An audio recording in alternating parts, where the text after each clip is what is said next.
noches con todos los presentes. Desde ya saludar a todos los participantes que nos acompañan el día de hoy en este foro de entrevista. Quien les habla es la abogada Rocío Valera Pérez. Reciban un cordial saludo de parte de la Dirección General Académica de la Escuela Nacional de Ciencias Jurídicas y Forenses del Perú. Les damos la bienvenida al inicio de este evento. Ahora, el día de hoy, nos toca el tema de delitos sexuales, denuncias falsas y sus consecuencias en el ámbito judicial. Este foro entrevista es producto de un gran esfuerzo de parte de nuestra dirección y diversas instituciones que nos acompañan, como el Centro Terapéutico de Lima, la Asociación de Psicoterapia del Perú y el Centro Jurídico Clínico Forense de Lima. Nuestra motivación nace de la necesidad de facilitar información y experiencia sobre el derecho, la criminología y las ciencias forenses. Esperamos que el desarrollo de este evento permita a los y las participantes una aproximación a la casuística, doctrina y experiencia profesional, tanto en nuestro país como en el extranjero, de cada uno de los profesionales invitados. Esperamos que nuestras actividades académicas sean de su agrado y puedan contar con un enfoque interdisciplinar e integral tanto para abogados, psicólogos, trabajadores sociales, médicos, criminalistas, peritos forenses y público en general. Bueno, me complace presentar a nuestro invitado el día de hoy, el doctor Marcial Huanca Luna, licenciado en Ciencias Jurídicas y Políticas. Tiene un diplomado en Derechos Humanos y Derechos Migratorios y cuenta con una maestría en Derecho Penal y Procedimiento Investigador y Consultor Jurídico. Estimado doctor, ¿cómo se encuentra esta noche? Bueno, buenas noches, doctora. Buenas noches, estimada Rocío. Muchísimas gracias. Un grato placer compartir con ustedes una noche de consultas, preguntas, datos interesantes desde acá de Bolivia. Y gracias por hacerme parte de este evento en el cual podamos tener un intercambio de experiencias, intercambio de información que sea relevante y pueda colaborar y ayudar a toda la gente en el mundo litigante, tanto allá en el Perú como en Bolivia. Muchas gracias, estimado doctor. Le agradecemos su presencia y a su vez que también nos vaya a facilitar información relevante sobre este tema tan importante que nos toca tratar el día de hoy. Bueno, sin más, comenzamos la entrevista. Doctor, ¿podría decirnos qué son los delitos y o crímenes sexuales?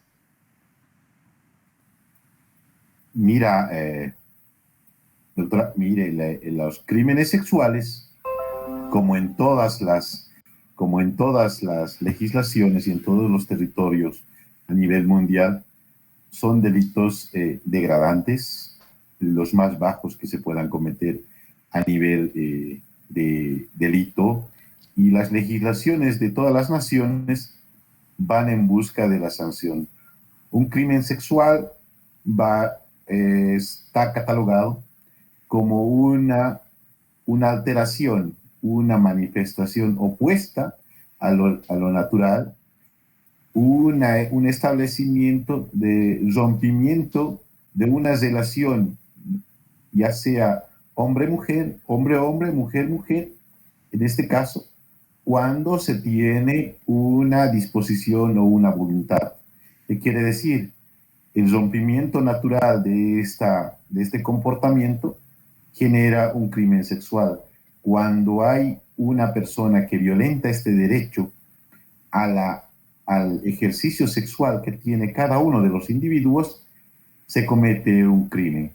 ¿Qué quiere decir? Simplemente que nosotros tenemos la voluntad y el derecho, tal cual lo establece cada una de las legislaciones, que podemos ejercer un derecho de actividad sexual y de comportamiento, tal como lo establece y tal como lo ha establecido también la Declaración Universal de los Derechos Humanos, la Declaración de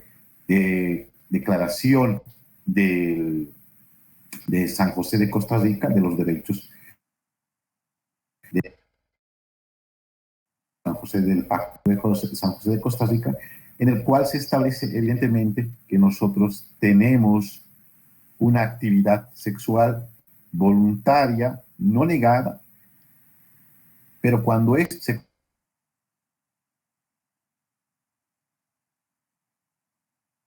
comete un delito, no quiere en su actividad sexual, esto es ya un delito que debe ser sancionado tal como lo hace nuestra legislación boliviana, tal como lo hace la legislación peruana, legislaciones.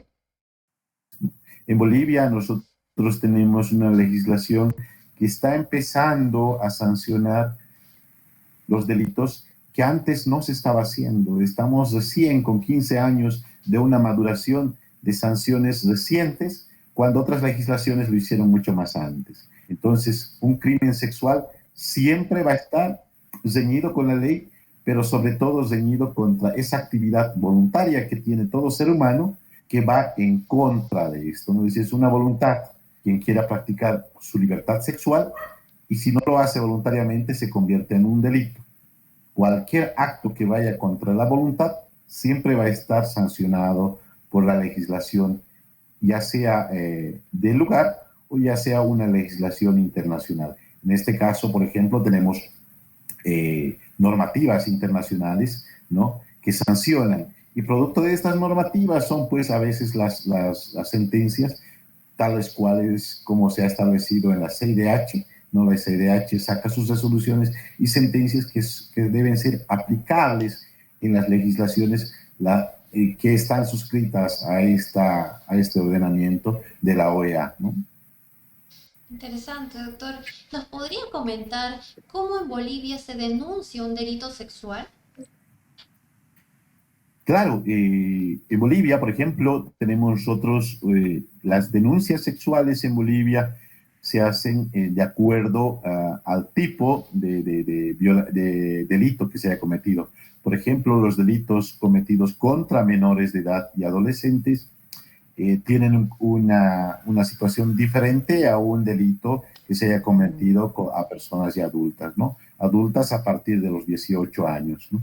En este caso, en Bolivia, tenemos una legislación que recién ha ido cambiándose, en el cual se evita el término de revictimización de la persona o de la víctima, logrando que se le haga declarar una, dos o tres veces o haciéndose el análisis médico forense una, dos, tres o cuatro veces. Eso significa que en Bolivia recién se ha implementado metodologías, por ejemplo, la cámara Gesell, que es recién de nosotros, el uso de la cámara Gesell es reciente, va a tener un tiempo de 15 años recién, no es antigua.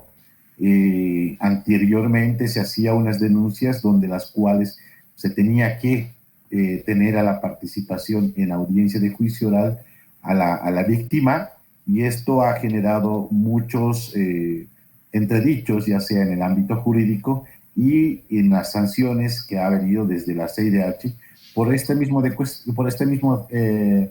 hecho, es decir, que se ha hecho se levante la victimización a las víctimas cuando, valga la redundancia, cuando se le hace el análisis médico forense, cuando se le hace las preguntas de rigor, y entonces esto ha generado que, por ejemplo, para las menores, solamente los menores de edad por debajo de 18 años, solo haya una entrevista y solo haya un análisis, ¿no? Un análisis médico forense. La ley ha establecido así, pero ha ido modificándose por hechos que después lo vamos a comentar, ¿no?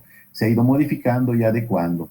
Por ejemplo, en Bolivia, cuando una persona denuncia un hecho, tenemos instituciones en Bolivia que han de acoger este tipo de hechos. La Defensoría de la Niñez, el SLIM, son la Defensoría de la Niñez, que depende de un departamento, depende del gobierno departamental, ¿no? Y los SLIM que dependen de los gobiernos municipales. El SLIM es un servicio municipal integral para las mujeres, servicio para las mujeres integral, ¿no? Entonces, esto es una forma de darle soporte jurídico, soporte terapéutico a todas aquellas personas que sufren este tipo de agresiones sexuales, que son delitos, ¿no? Y que deben ser tratados y sancionados por el Estado a través de los órganos que correspondan, es decir, por el órgano judicial, pero que merecen una investigación profunda a través del Ministerio Público, ¿no? Interesante, doctor. Doctor, ¿qué es la investigación criminal en delitos sexuales y esta cómo debe ser conducida? Mira, los delitos sexuales, por el mismo hecho de que son delitos que son muy delicados, porque primero estamos hablando de la integridad emocional, de la integridad física, de la integridad familiar, ¿no? Y de la personalidad de la víctima. Entonces, siempre se ha de evitar dañar más allá de la investigación. Entonces, estas investigaciones tienen que tener mucho tino, mucho tacto por parte de todo el equipo que ha de desarrollar esta investigación. Como en cualquier legislación, en Bolivia tenemos los equipos de investigación. Algo que se ha ido modificando en Bolivia, por ejemplo, es la aplicación que se ha hecho, se ha disgregado los dos equipos de investigación que se tiene normalmente. Nosotros tenemos en Bolivia la FELCC, que es la Fuerza Especial de Lucha contra el Crimen, y tenemos la FELCB. La FELCB es la Fuerza Especial de Lucha contra la Violencia. Y entonces, cuando hay delitos sexuales, se recurre a este otro grupo de investigación que tiene investigadores especializados, capacitados para hacer la averiguación. Cuando se tiene agresiones sexuales o delitos sexuales cometidos en contra de mujeres, se puede usar, se hace el uso del equipo femenino. Siempre se hace el uso del equipo femenino porque se evita que la víctima sufra acoso por parte del investigador, ya sea en las preguntas, en la forma, en los elementos que se van a usar, ¿no? El médico forense siempre ha de ser una mujer para la atención, no tanto un varón, pero eso no evita que la otra parte también recurra al derecho de buscar la complementación de una averiguación, se ha de usar un equipo complementario para el análisis médico forense, y este equipo también tiene que estar conformado por mujeres y en algún caso por varones que tengan que ser especialistas en el tema, ¿no?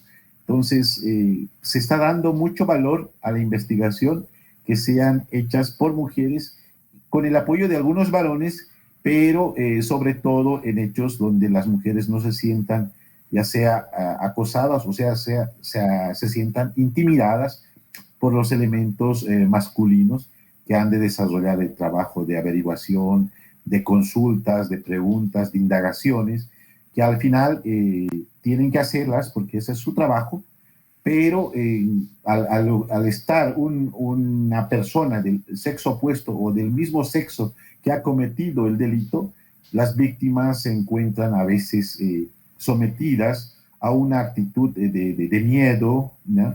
De evitar responder ciertas preguntas, de sometimiento camuflado o de una presión psicológica que al final no se pueda desarrollar adecuadamente la investigación. Entonces, bajo esos hechos, muchas veces se está tomando en cuenta de que el equipo que va a hacer la averiguación sea en la totalidad mujeres.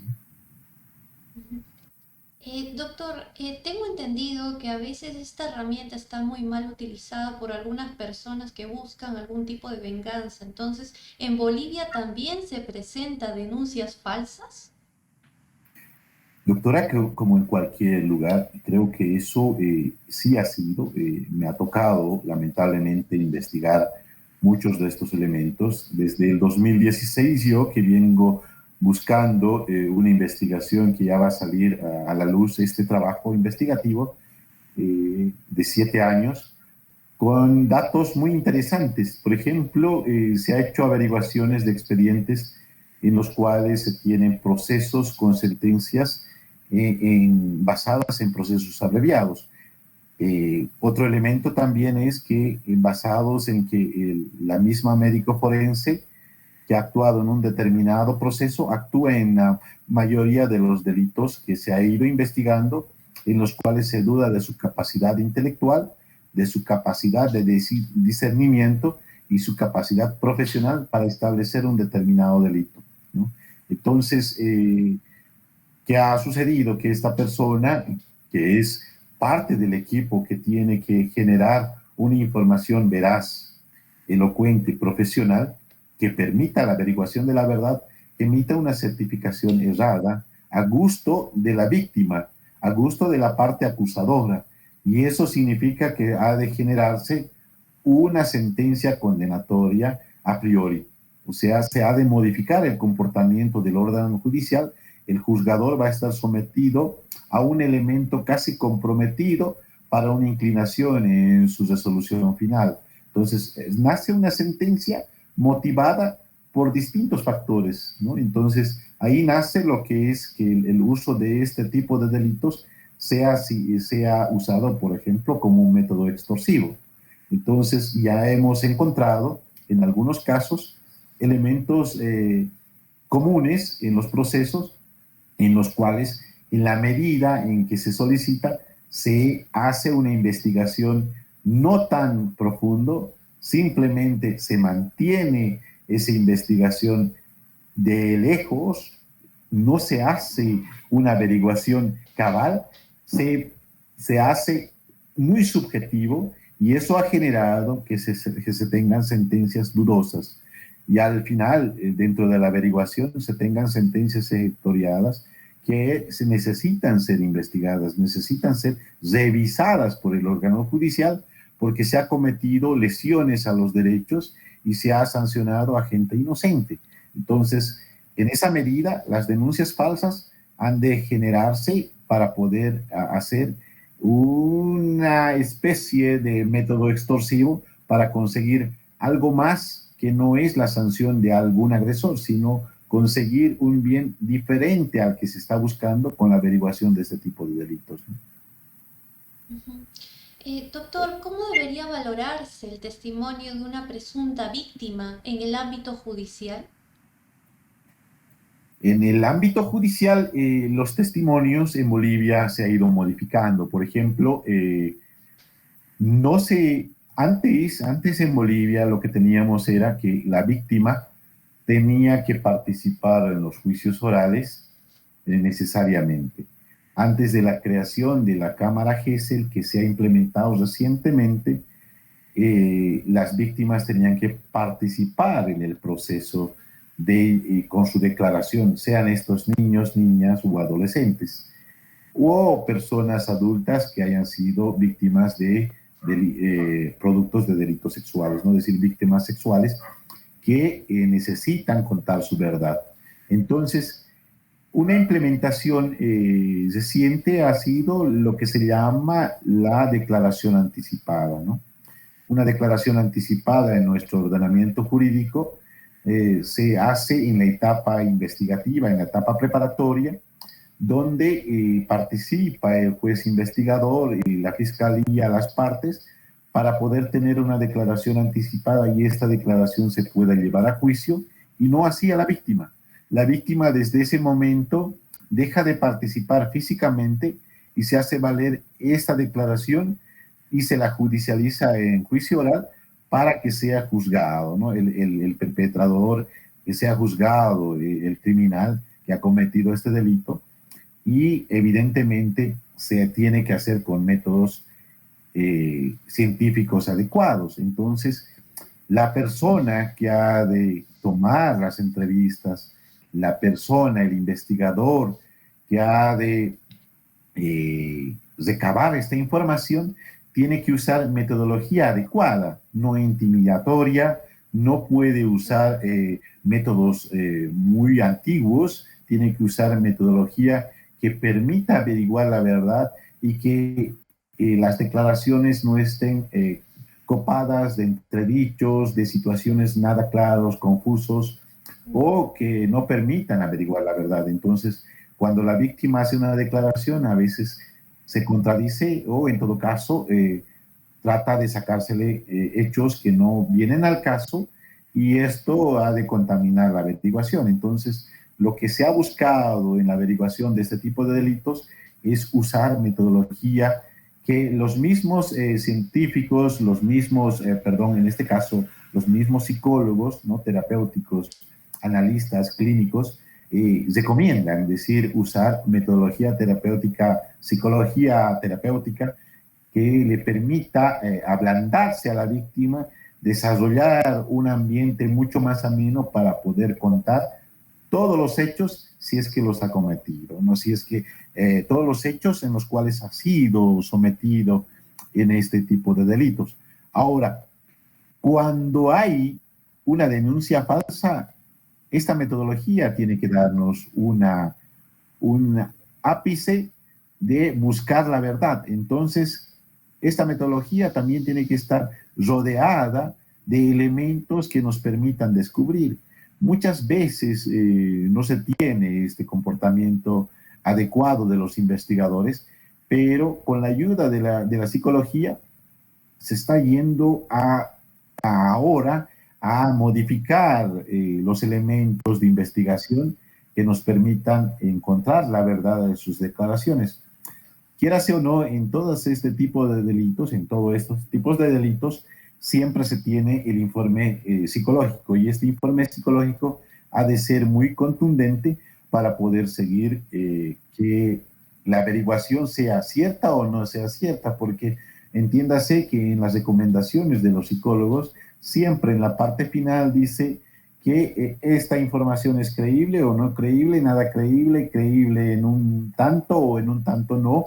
Entonces esas recomendaciones tienen que tener fundamentos científicos adecuados, ¿no? Entonces, eso es lo que nos está permitiendo ahora en Bolivia motivar averiguaciones más profundas para evitar de que las denuncias falsas vayan creciendo como ha ido creciendo hasta ahora, ¿no? Ujú. Doctor, una consulta. Si es que en una entrevista en cámara GESEL está mal llevada, no se ha realizado bien la diligencia, tengo entendido que ustedes también tendrían el principio de no revictimización, es decir, de que no se lleve a cabo la misma entrevista dos veces para proteger a la víctima. Pero si no ha sido bien llevada, si el fiscal no ha conducido bien la actuación de la cámara GESEL, ¿solo el juez podría repetir otra cámara GESEL o cómo funciona en Bolivia, ¿no?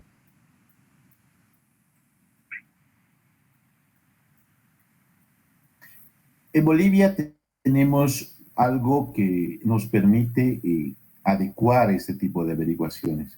Por Ujú. ejemplo, cuando hay este tipo de elementos contaminantes, nosotros le llamamos contaminantes a la averiguación de la verdad, quiere decir que cuando hay estos errores procedimentales que han evitado la averiguación correcta, es el juez que tiene que tener, el director de la investigación en esta etapa, el juez instructor, Ujú. quien hace, da la orden, pero solamente la participación de la psicóloga, no así de las otras partes. Mm. Entonces, el psicólogo tiene que estar preparado para poder hacer una secuencia de preguntas adecuadas o las preguntas clarificadoras. Ujú. Quiere decir que cuando el fiscal o el juez tengan dudas sobre las respuestas, solamente participa la psicóloga o el psicólogo que está en el módulo, en el lugar con la víctima para poder responder de manera adecuada. No se puede reproducir la totalidad de la entrevista, solamente las partes pertinentes, las partes que tengan y hayan generado duda. No así toda ella, porque si se hace toda, se está revictimizando a la Ujú. víctima y se está poniendo en contraposición lo que la misma ley dice que se tiene que evitar eso a toda costa. Entonces, el juez como director de la investigación en esa etapa tiene que hacerla de manera clara y solamente sobre las bases puntuales. No puede ir por el todo. Mm. Correcto, doctor. Doctor, ¿qué pericias forenses deberían ejecutarse para saber si estamos ante una denuncia real o una denuncia falsa? Gracias por la pregunta. Esa es una pregunta que nosotros siempre nos hacemos porque, como les había indicado, las denuncias falsas no van a buscar la sanción a un criminal por un hecho que, por ejemplo, nuestra ha sido que un trasfondo económico, un trasfondo vengativo, un trasfondo de escarmiento, y esto significa que a la larga se está cometiendo falso es un delito. Quien acusa falsamente está cometiendo un delito. Entonces, solicitar la cooperación casi íntegra de los psicólogos, ¿no? Entonces, la metodología para averiguar que un determinado testimonio es cierto o no es cierto, la establece un psicólogo. El psicólogo es el único que nos va a indicar la veracidad del testimonio que está dando la víctima y cuánto de certeza tiene. La metodología de preguntas y respuestas que tiene el psicólogo han de ser las que han de determinar la veracidad de sus respuestas. Entonces, el informe psicológico tiene que ser el más veraz, más adecuado, más profesional. El informe médico forense a veces no es claro, entonces, pero se apoya mucho en la información del psicólogo. ¿Por qué? Porque la misma ley nos ha permitido decir que no necesariamente un informe físico, o sea, un informe médico forense, que es un informe físico, va a tener el grado de contundencia para seguir una investigación como el que se puede establecer a través de una información psicológica. Es decir, que el psicólogo tiene que tener la capacidad y la profesionalidad para establecer preguntas adecuadas, ¿no? La metodología no es repetitiva, sino es simplemente a buscar la claridad en las respuestas que tiene la víctima cuando se le hace las preguntas adecuadas. Se ha usado metodologías psicológicas que a la larga se están adecuando ahora, por ejemplo, metodologías en 4 tiempos, metodologías en 6 tiempos, significa que se está haciendo pausados, ¿no? Se hace preguntas pausadas o preguntas largas, ¿no? Y preguntas cerradas y preguntas cortas, ¿no? Es decir, se está usando bastante lo que anteriormente se hace, pero con una adecuación que le permita ya sea desmenuzar esta respuesta y encontrar la verdad. El titubeo también se analiza. Nosotros no usamos, de momento, por ejemplo, no usamos nosotros el análisis de cardíaco, por ejemplo, pero tampoco se hace el análisis de pupilas, tampoco se está haciendo.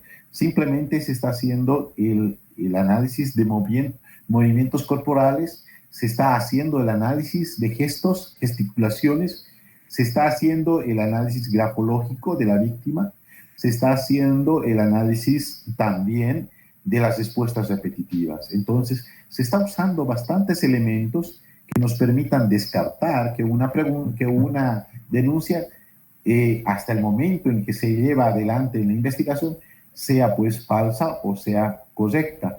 Porque si una denuncia es falsa y pasan estos filtros y va a seguir su curso, se tiene la certeza o se tiene la posibilidad de que se condene a un inocente. Interesante, doctor. Una consulta. ¿Qué puede motivar la denuncia de una denuncia falsa? Hola.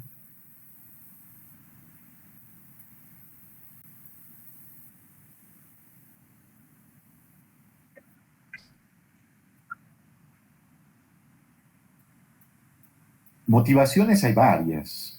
Hace poco hablábamos. Como anécdota les voy a contar, por ejemplo, hace una semana en la ciudad de Santa Cruz, la ciudad más grande que tenemos aquí en Bolivia, en el oriente boliviano, una señora denuncia a su pareja por un delito de violencia doméstica, ¿no? tenemos una ley muy dura que nosotros tenemos aquí en Bolivia, una ley, la ley 348, la ley de protección integral contra la violencia hacia las mujeres. Es una ley de reciente creación, pero que va a proteger a las mujeres. Entonces, pero ¿qué sucede? Esta mujer, como anécdota les digo, esta mujer denunció falsamente a su pareja por un hecho que no ha cometido. Le ha mentido en su declaración y el juez instructor lo ha mandado preso por 60 días. Una detención preventiva por 60 días. Saliendo de la audiencia, esta señora indica con llanto que todo era falso, que había sido motivada por su vecina porque le había indicado que haciendo las denuncias falsas recién le iban a creer lo que estaba denunciando. La denuncia inicial no iba a tener peso y con agregar elementos falsos, le iban a dar una condena o lo iban a meter preso por un tiempo. Cuando ella escuchó la resolución del juez de darle detención preventiva de 2 meses, rompió el llanto. Entonces, ¿qué sucede? Dijo ella para justificar. Se decía, yo solamente... Y una denuncia falsa motiva casi siempre un motivo económico, ¿ya? Un motivo económico. Uno de los hechos, por ejemplo, es quedarse con los bienes del denunciado, del acusado, o en este caso, si son pareja, si es la esposa la denunciante, quedarse con los bienes gananciales que han formado ambos. 2, hay una denuncia vengativa, que quiere decir que si el hecho ha sido un hecho de violencia solamente física, por ejemplo, habían 2 casos bien concretos en los cuales la víctima, la supuesta víctima que ha denunciado agresión sexual, ella ha recibido agresión física. Y esta agresión física no ha sido creíble en su momento cuando ella ha denunciado, entonces lo ha cambiado y modificado a agresión sexual. Entonces, ¿cuál ha sido la motivación? La venganza, porque no ha conseguido justicia, según ella, en el momento en que ha hecho la denuncia por agresión física. Entonces, ¿qué es lo que le motiva? ¿Es un motivo económico, un motivo de venganza, un motivo que tan fútil, ¿no? Porque son motivos fútiles estos que debemos investigar, pero lamentablemente anteriormente no se tenía investigadores capacitados, todavía no se tienen investigadores capacitados que nos permitan llegar a la verdad de los hechos. Entonces, hay que formar a los investigadores, ¿no? Y estas investigaciones tienen que tener fundamento, tienen que tener muchos elementos que permitan demostrar a la larga, que le den al fiscal elementos para poder acusar adecuadamente, con elementos claramente que puedan ser probados en juicio, y no así elementos subjetivos. Los elementos subjetivos que pueden ser, que hayan sido sacadas de la declaración de la víctima y no hayan sido constatadas. Por ejemplo, en la averiguación que se ha hecho, hay elementos como ser que se ha hecho una averiguación del ADN, de muestras químicas, ¿no? Muestras químicas para poder encontrar el ADN del agresor, y cuando el informe dice que no se ha encontrado el ADN del acusado en las prendas que se han presentado como pruebas, aún así se ha llegado a una sentencia condenatoria. Entonces, elementos de ese tipo nos han dado lugar a que haya denuncias falsas que han ido pasando por los filtros y ha llegado a una sentencia condenatoria, ¿no? Entonces, para evitar eso, hay que tener la formación adecuada de los investigadores, la formación adecuada de los psicólogos y la formación adecuada del juez instructor, que tiene que tener, el que tiene la palabra para seguir o no seguir con la investigación. Doctor, ante estas denuncias falsas que usted me comenta, ¿el sistema judicial cómo está actuando ante estas denuncias falsas? Mira, en Bolivia hemos tenido estas denuncias ya desde hace mucho tiempo. ¿Qué quiere decir? Tenemos unas denuncias desde el 2019, que vamos persiguiendo denuncias, nosotros tenemos un sistema en el cual el sistema judicial tiene como método de investigación a los mismos jueces el Consejo de la Judicatura o el Consejo de la Magistratura, ¿no? El Consejo de la Magistratura, que tiene la tuición de controlar el comportamiento y el trabajo de los jueces vocales y de los tribunales compuestos, quienes se han de hacer cargo de administrar justicia en todos los delitos en los cuales ellos están capacitados, formados y a los cuales se les ha puesto en cargo. Entonces, ¿qué sucede? El Consejo de la Magistratura tiene la tuición de hacer la averiguación, pero lo primero que hace el Consejo de la Magistratura es una auditoría jurídica. Pero esta auditoría jurídica no está dando resultados, porque una auditoría jurídica es muy morosa, lenta, ¿no? Entonces, trabajos de ese tipo no generan confianza a la parte que denuncia, no generan confianza al mismo público litigante. Entonces, se tiene que buscar adecuaciones, la metodología adecuada que tiene que usar el Consejo de la Magistratura para poder sancionar a los jueces que han de cometer delitos cuando administran justicia si han sancionado no adecuadamente un determinado proceso. No sé si ustedes han tenido conocimiento en La Paz. Hace 4 años tenemos, y un poquito más, tenemos el caso del doctor Jerry Fernández, que ha sido primero condenado injustamente por un delito que no ha cometido.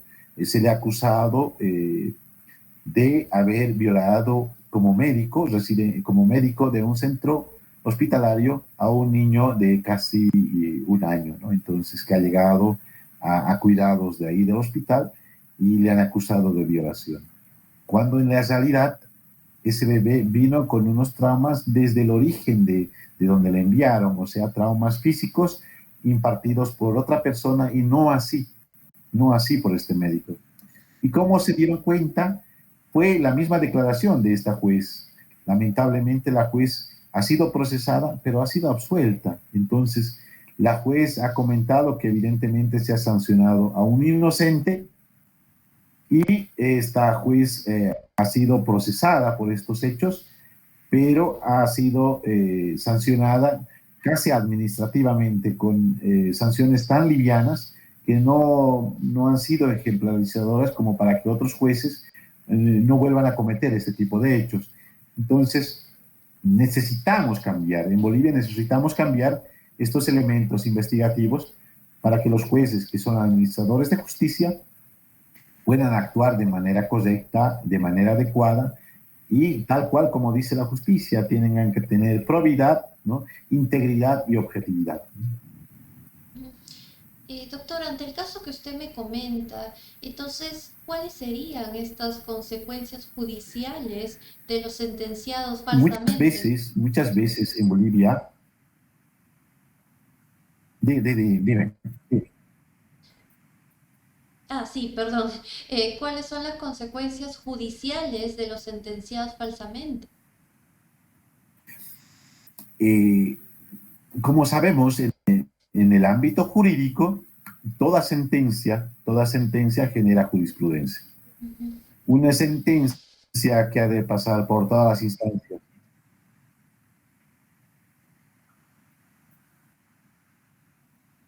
Ya. Las consecuencias judiciales es primero, por ejemplo, se tiene a inocentes que no se logra averiguar, ¿no? No se le da la oportunidad, porque en nuestro ordenamiento jurídico en Bolivia tenemos una etapa posterior a la etapa de casación, que es el recurso de revisión extraordinaria de sentencia.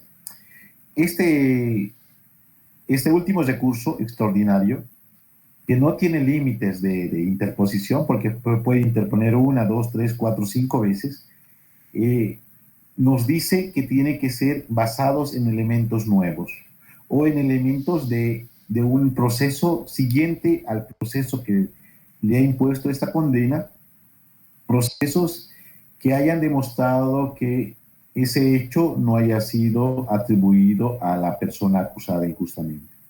Y estos elementos hacen que se vuelva engorroso, moroso, demasiado lento, y eso significa que aquella persona que ha sido condenada injustamente tenga que pasar por otro proceso similar para poder demostrar su inocencia. En Bolivia se tiene casi un dato nulo de revisión extraordinaria de sentencias. Es tan bajo que tenemos un 0.03% de investigación sobre la base de sentencias a partir de 1980, sobre la base de sentencias, y esto ha significado que sentencias que se hayan revisado después de la casación son poquísimas, las contamos con las manos de los dedos, entonces son poquísimas.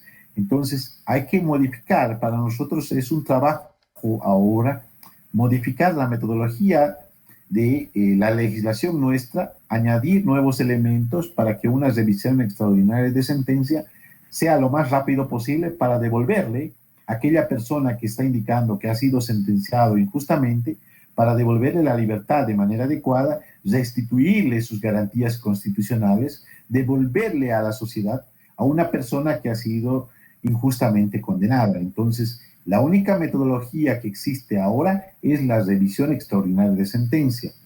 Para hacer esto hay que juntar elementos, y esos elementos muchas veces estas personas condenadas no la pueden hacer porque están purgando condena, y además han sido apartadas o han sido dejadas por la familia, por su entorno familiar.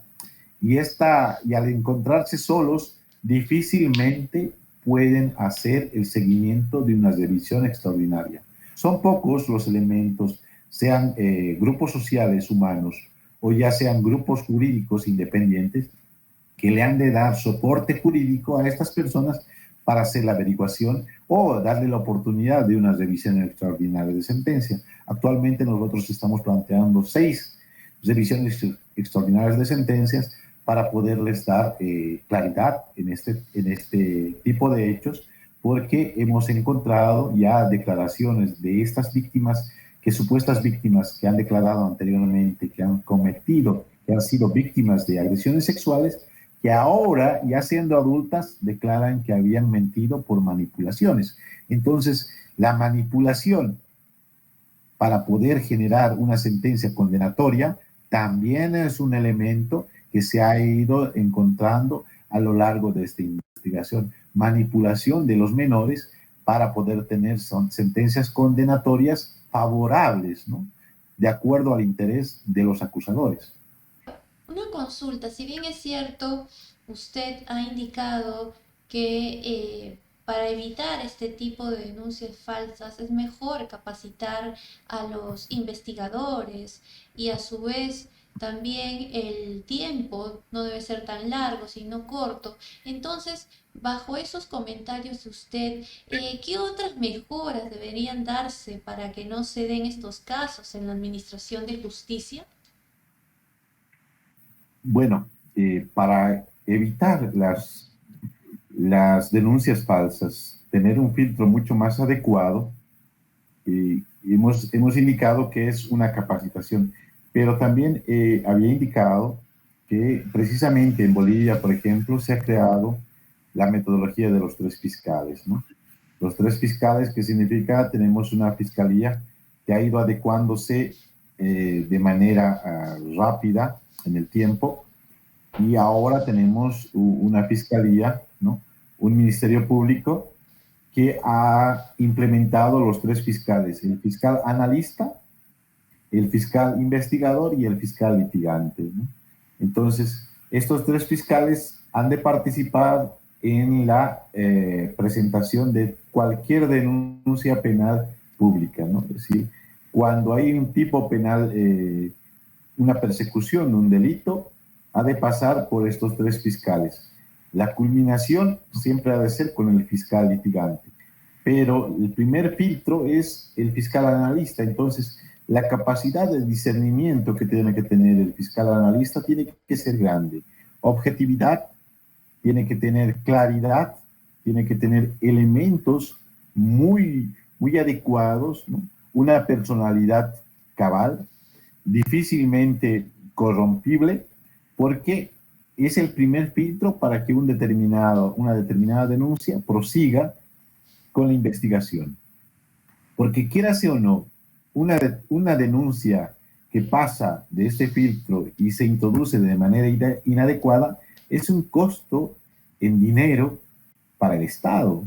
Y el Estado está erogando dinero, ya sea en horas de investigación por parte de la policía o en horas que le dedica la fiscalía, y todo el entorno, los ayudantes, el equipo que se tiene dentro de la fiscalía, y le cuesta al Estado esto. Entonces, claramente para evitarse esto, tenemos que tener unos fiscales analistas muy probos, muy bien preparados para decir que determinada denuncia no corresponde o corresponde continuar en su investigación. Dos, tenemos que tener un investigador, un fiscal investigador adecuado. Significa que los investigadores, los fiscales tienen que tener la capacidad de decir que un determinado delito tiene que ser perseguido y tiene que ser sustentado con elementos adecuados, como es el caso de la provisión de elementos que se han colectado con la colaboración de la Policía Nacional, ¿no? Y tres, el fiscal litigante tiene que tener la capacidad muy clara que cuando va a llegar a juicio oral no pueda ser corrompible en el momento. Aunque en todas las etapas de esta investigación la corrupción se ha incrustado en muchas veces, es necesario sacarla del sistema judicial y del sistema fiscal de investigaciones. Porque si no sacamos esto, lamentablemente estamos peleando contra un monstruo. Y el monstruo de la corrupción se ha de comer siempre las buenas prácticas y ha de incrustar en toda la investigación elementos que no ayudan para nada. Entonces, nos han de dar unos elementos ya contaminados, una investigación muy oscura, con elementos dañados, con elementos subjetivos, con elementos que deben ser descartados desde el inicio. Entonces, para evitarse eso, hay que tener capacitación de las personas, adecuación del sistema de investigación, darle mejores elementos a los investigadores. Nosotros todavía carecemos en Bolivia, lamentablemente debo decirle, carecemos de la averiguación del sistema de ADN inmediato, ¿no? Muchas ciudades dependen todavía de la averiguación del ADN de ciudades mucho más grandes. Por ejemplo, Oruro, que es una ciudad pequeña, depende de la ciudad de Santa Cruz o de la ciudad de La Paz. Santa Cruz ya tiene implementado.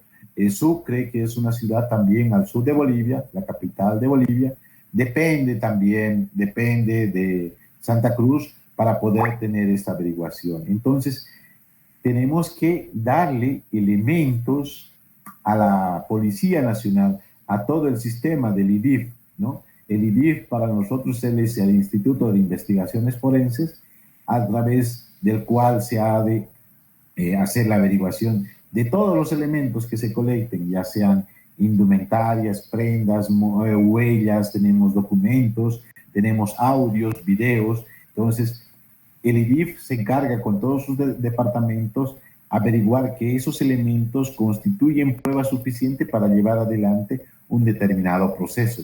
Pero si a estos les añadimos elementos ya introducidos en otras legislaciones, como es el ADN, como es el análisis de pulso, como es el análisis de retinas, por ejemplo, estamos dándole elementos que nos va a permitir demostrar la verdad con elementos científicos, ya no con elementos subjetivos. Estamos dando valor al elemento científico y esto tiene que ser tomado en cuenta con todos los de la ley.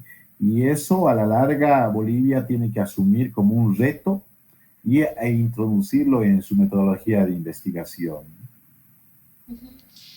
Doctor, ahora pasemos a las preguntas de la audiencia que nos han hecho llegar, que son dos.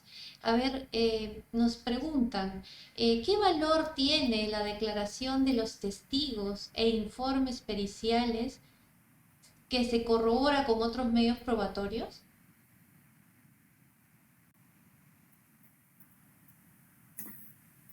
El valor de un testigo en Bolivia y en las legislaciones también vecinas, el valor de un testimonio, de un testigo, su testimonio tiene que tener, ¿es creíble o no es creíble? ¿Cuándo es creíble un testimonio? Cuando aporta elementos que han de clarificar los hechos. Entonces, un testimonio es creíble cuando este testimonio aporta elementos que han de identificar claramente al individuo o al sujeto agresor o han de demostrar la inocencia de este. Entonces, estos testimonios tienen que tener, son bastante creíbles en cuando, siempre y cuando, perdón, se pueda introducir de manera adecuada y pueda demostrar que su participación es directa o su participación es de descarte. ¿Qué quiere decir? Que cuando una persona ha de introducir un testimonio de un testigo, ha de apartar a un determinado sujeto de la investigación, porque el testimonio así lo dice, y o ha de aumentar elementos probatorios dentro de la investigación para poder tener claridad en lo que se está averiguando, en los elementos colectados. Cuando un testimonio es relevante, y así lo dice en la sentencia, ¿no? Las sentencias en Bolivia tienen que tener bien claro y se transcribe dentro de la sentencia que determinado testimonio es relevante o no es relevante. Si es relevante, se asume como tal y se le da esa calidad. Si no es relevante, se lo excluye o simplemente se le da no relevante y no se la toma en cuenta en el momento de la sentencia, ¿no? De la decisión final. Entonces, los testimonios tienen que tener un grado de valor, de credibilidad, siempre y cuando aporten elementos clarificantes, ¿no? Para la averiguación de la verdad, ¿no? Bueno, doctor, agradecerle por haber absuelto todas nuestras preguntas. Y como último, queríamos pedirle cuáles serían las recomendaciones respecto a este Hola. tema a todos los abogados, peritos y profesionales de abordaje y personas en estos casos. ¿Cuál sería su recomendación, doctor?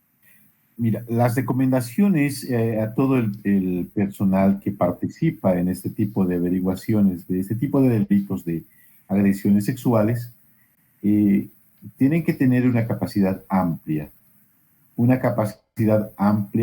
ya lo habíamos indicado, de discernimiento, pero también de actualización. ¿Qué quiere decir? Que tenemos que tener la posibilidad de actualizarnos en el método de investigación, en tomar cursos, ya sean de psicología para los abogados, por ejemplo. Tenemos que estar conscientes de que debemos conocer metodologías terapéuticas, ¿no? Psicológicas, de, de consulta, ¿no? De preguntas, ¿no? Entonces, y todas las personas que tengan este tipo de delitos presentados ante el sistema legal de sus legislaciones tienen que tener la posibilidad de darle seguimiento de manera clara. O sea, ¿qué quiere decir? No podemos dejar a la suerte la investigación de este tipo de delitos solamente que tanto el investigador como el fiscal lleven a cabo. Tenemos que somos conscientes de que cada una de estos delitos deben ser averiguados, pero siempre con el soporte de las personas que hacen las denuncias. Uno, para poder descartar que una denuncia sea falsa o para solicitar que esa denuncia llegue hasta juicio oral porque se sostiene en la verdad. Entonces, simplemente nos corresponde capacitarnos adecuadamente, leer mucho, averiguar elementos que componen en la búsqueda de la verdad, averiguar elementos psicológicos, elementos ya sea clínicos, ¿no? Que nos permitan discernir al momento de hacer consultas, de hacer preguntas y tener al final una posición de denuncia clara, de seguir la investigación jurídica y el proceso en sí de manera adecuada, ¿no? Porque va a tener uno la cooperación de todos los elementos, ya sean médicos, psicólogos, trabajadores sociales o apoyo de médicos forenses también, porque en este caso, cuando hay ese tipo de delitos, tenemos a los médicos forenses, pero también debemos apoyarnos en todo el equipo para, en el caso de violaciones de niño, niña, adolescentes, por ejemplo, tenemos que tener los médicos, los obstetras, los ginecólogos, tenemos que tener la cooperación de ellos. Entonces, no está de más capacitarse en la averiguación y poder conocer cuáles son las últimas actualizaciones de este tipo de cirugías, de prácticas médicas, para poder tener claro qué información vamos a llevar a nuestro proceso y en el cual vamos a tener que aportar y tener a la mano la información actualizada. Entonces, siempre capacitarnos y tener claro y trabajar de la mano con psicólogos y médicos en ese tipo de delitos. Bueno, agradecemos al profesional que el día de hoy nos ha acompañado en el desarrollo del foro entrevista y lo comprometemos a que pueda volver a estar con nosotros en una nueva conferencia. Nuestra gratitud a cada una de las personas que están visualizando esta presentación, informándoles que pueden encontrar toda la información desarrollada el día de hoy en nuestros canales, así como el de YouTube. Nos buscan como Escuela Nacional de Ciencias Jurídicas y Forenses del Perú. En Facebook también con el mismo nombre. En Instagram también estamos, en LinkedIn, en Telegram. Vamos ahí a digitar los canales respectivos de la escuela y también en la comunidad de WhatsApp. También vamos a enviarles el link. Y no se olviden de visitar nuestra página institucional www.juridicoclinicoforense.com.